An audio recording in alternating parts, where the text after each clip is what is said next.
There lived a lion called Vajradaunstra in the jungle, who had two attendants, a jackal and a wolf. One day a caravan was passing by, and one of the camels in the caravan was an expectant female. As she was not able to walk, and was in labor pains, the caravan set her free and left her behind.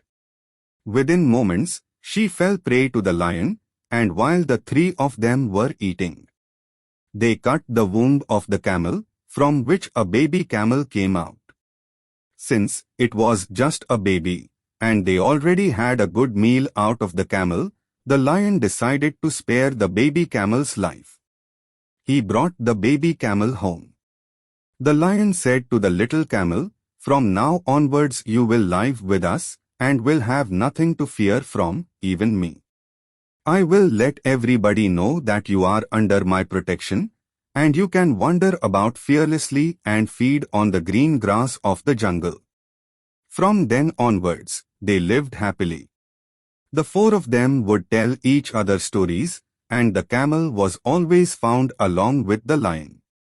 One day, the lion returned home badly injured after a fight with a wild elephant. He was unable to even walk, let alone go out and hunt. Unable to bear the hunger, he asked the camel, jackal, and the wolf to go in search of some small animal that he will be able to kill, even in his condition. Thus, the hunger for all three of them would be satisfied. But the three of them returned empty-handed in the evening, even after their efforts to search for an animal. The jackal began wondering in hunger, "The young camel does not belong amongst us, and he will be able to provide food for many days. But I have to be cunning to convince the lion to kill him, as he has promised not to harm him." He said to the camel, "Our master will soon die of hunger, and so will we. I and the wolf will die of starvation, and some other animal will prey on you after they know that there is nobody to protect you anymore. I suggest you must offer yourself to the lion and save us from dying. For your sacrifice, you will be reborn in a body twice the size of what you have in this life." The young camel agreed immediately. "Had it not been for the lion, I would have been dead long ago. I shall be rewarded 100 times for my sacrifice, and find a place in heaven. I agree to offer my body." In the evening, the jackal said to the lion that the camel will be blessed with twice the size of the body in his next birth, if he killed him and worshipped God before eating him. He explained that the camel was willing to offer his body for this sacrifice.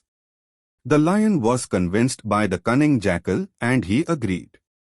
As soon the jackal was able to convince him, he jumped on the young camel and tore him apart. The young camel died instantly.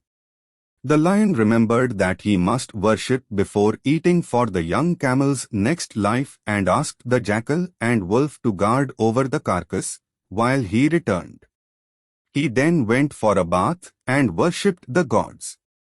When the lion was gone, the jackal thought, "How can I fool the lion and have the entire camel for myself?" He thought of a plan and called out to the wolf, "Hey wolf, I know you are unable to tolerate the hunger anymore. Eat a mouthful of the camel's flesh, and I will convince the lion by making up a story." The wolf started eating some, believing the jackal's words. Just then the jackal alerted, "Here comes the lion, stop eating now." When the lion returned, the wolf had stopped eating. But the lion noticed that his food had been contaminated. He roared in anger, "How is it that my food is contaminated despite it being guarded by the two of you?" The jackal smiled at the wolf. "I advised you not to eat, but you would not listen. You could not tolerate your hunger and wait for the king's return. You should be ashamed of yourself." The lion noticed the blood on the wolf's paw and attacked it. The wolf, realizing that he would die if he did not flee, ran for his life to never return again. at the very moment a very big caravan approached. The camels in the caravan had large bells around their necks, and the jingling sound could be heard from a distance. The lion was surprised by the unusual and terrifying noise and wanted to know what made the noise. At once, the jackal used it as an opportunity. He said, "O master, it is the same caravan returning. Only this time, it is led by Yam, god of death. He must be very angry on you for killing the camel before the hour appointed for his death. Look, he even brings the camel's forefathers and relatives to avenge his death. I suggest you should run away from here." The lion believed him and was frightened. When he saw the caravan approaching with so many camels, he ran for his life. When the jackal had finally gotten rid of the lion, he ate the camel's flesh all by himself. It lasted many days. The wise indeed say, "Spurn the company of the wicked, else you will come to grief."